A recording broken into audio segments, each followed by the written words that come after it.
할머니, 저 그 노래밖에 없었어요. 그 한마디가 흘러나오는 순간 대기실의 공기는 산산이 부서졌습니다.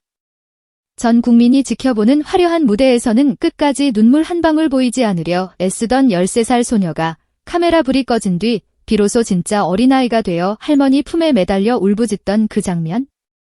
그 울음 속에는 단순한 탈락의 슬픔이 아니라 어른들이 만들어 놓은 판 위에서 선택권조차 가지지 못했던 약자의 절규, 그리고 강요된 선곡 시스템에 대한 비명처럼 떨리는 진실이 숨겨져 있었습니다.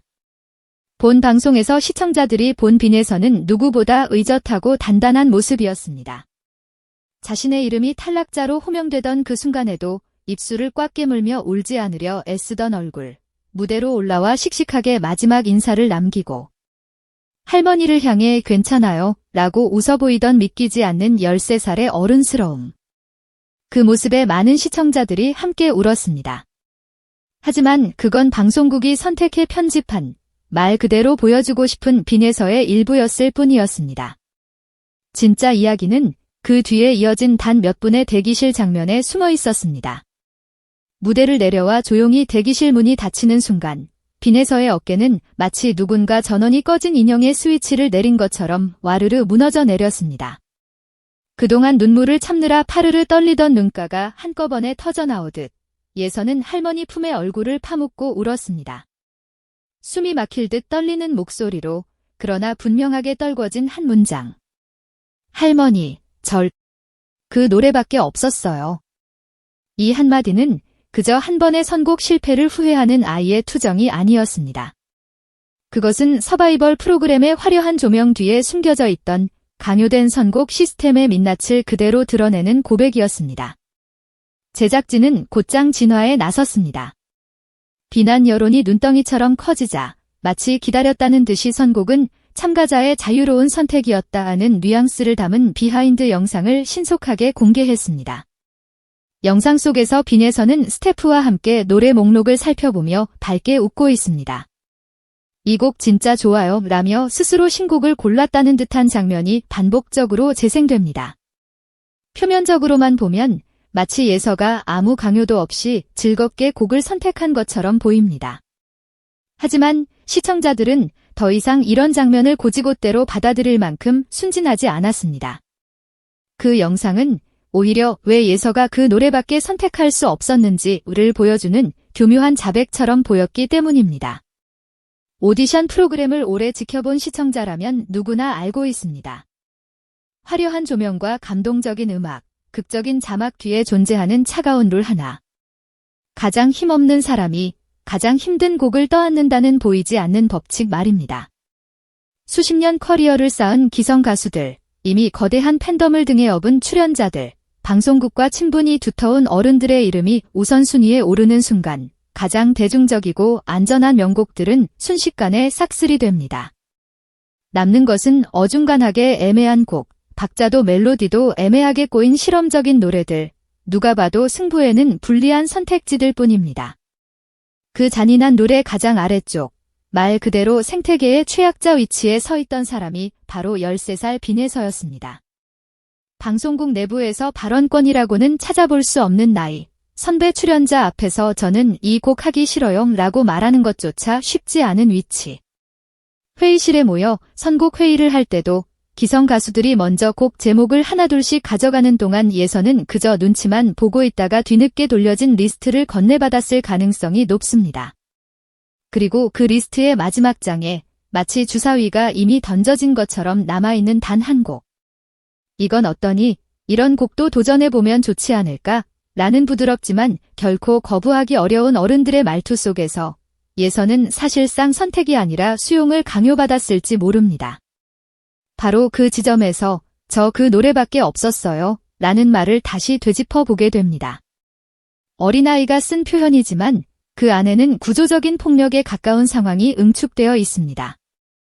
합리적인 선택지가 여러 개 주어졌는데 그중 하나를 고른 것이 아니라 선택지 자체가 처음부터 왜곡되어 있었던 겁니다.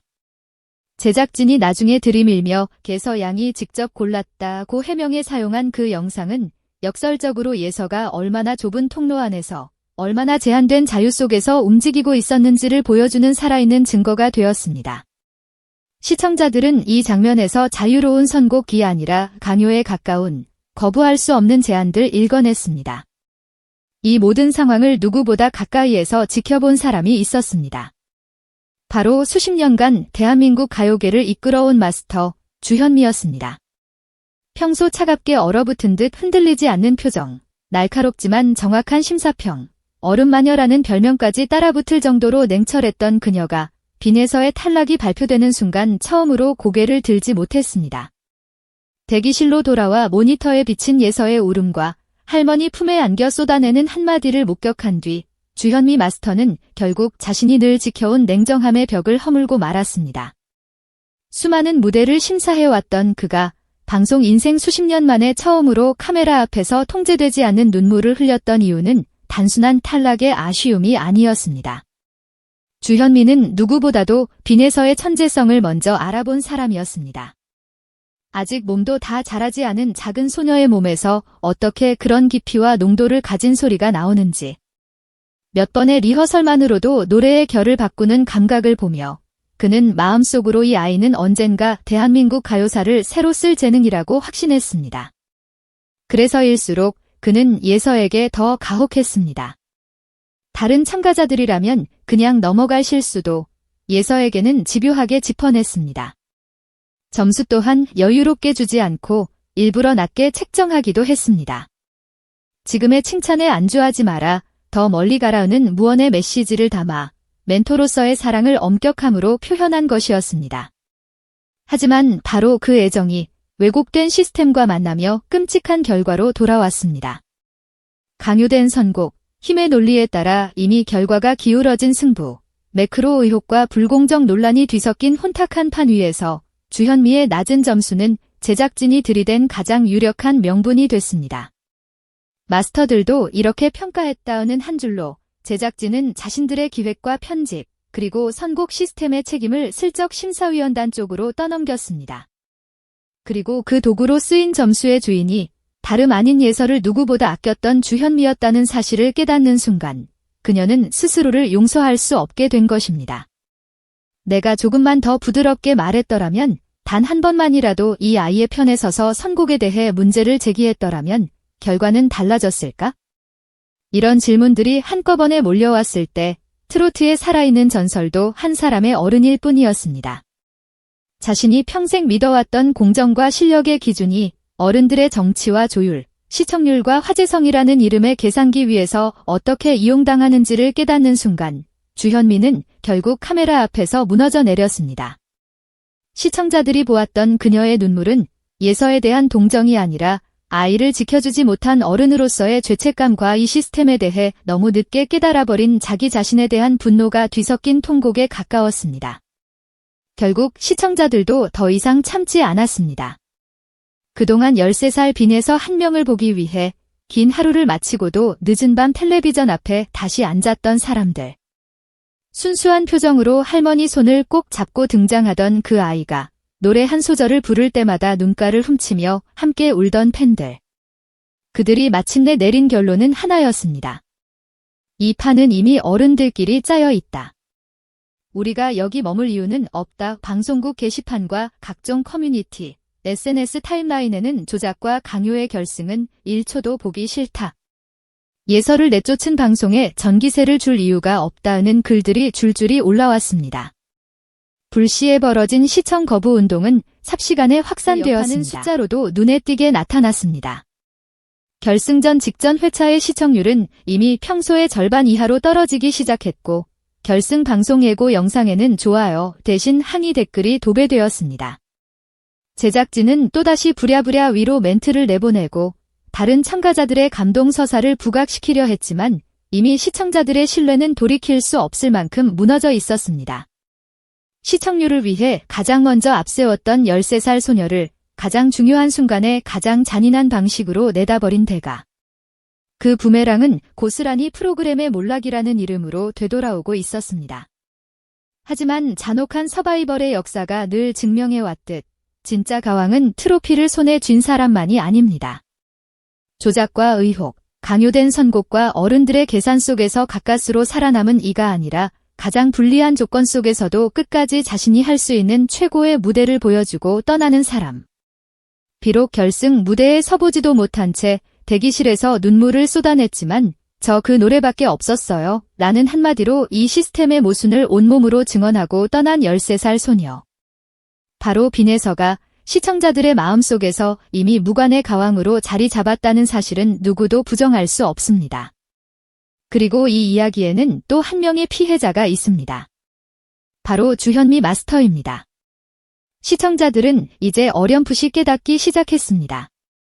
날카로운 심사평 뒤에서 자신이 아끼는 후배를 더 높이 날게 하기 위해 일부러 엄격한 잣대를 들이대던 한 선배의 마음을. 그리고 자신도 모르는 사이 그 잣대가 어른들의 불공정한 게임판 위에서 사형 선고의 도장처럼 사용되는 순간을 맞이했을 때 그가 느꼈을 고통을. 그래서 많은 팬들은 말합니다. 예서를 상처 입힌 시스템은 동시에 주현미도 무너뜨렸다고. 지금 이 순간 가장 필요한 것은 분노를 위한 분노가 아닐지도 모릅니다. 이미 상처를 받은 두 사람, 13살 소녀와 수십 년 경력의 마스터에게 돌아가야 할 것은 우리의 따뜻한 말 한마디, 진심 어린 위로와 격려일 것입니다. 예서야, 내 잘못이 아니야. 내가 보여준 무대는 이미 우리 마음속 1등이야. 선생님, 너무 자신을 탓하지 마세요. 어른들의 잘못된 시스템을 드러내는데 선생님의 눈물이 결정적인 시작이 됐어요. 이 한 줄 한 줄의 댓글이 화면 너머 어딘가에서 여전히 자신의 선택을 되뇌며 잠 못 이루고 있을 두 사람에게 작은 위로가 될지도 모릅니다. 할머니 품에서 울부짖던 13살의 한마디. 할머니, 저 그 노래밖에 없었어요. 우리는 그 말의 진짜 의미를 이제서야 이해하게 되었습니다. 이것은 단지 한 번의 실패를 두고 하는 후회가 아니라 어른들이 만든 불공정한 시스템에 대한 가장 순수하고도 날카로운 고발이었습니다. 그리고 그 고발의 증인이자 또 다른 피해자인 주현미 마스터의 눈물까지 더해지며 이 한편의 서바이벌 프로그램은 결국 대한민국 예능계 전체를 향해 묻고 있습니다. 정말 실력과 공정으로 승부하고 싶다면 이제는 아이의 눈물이 아니라 어른들의 룰부터 바꿔야 하지 않겠냐고.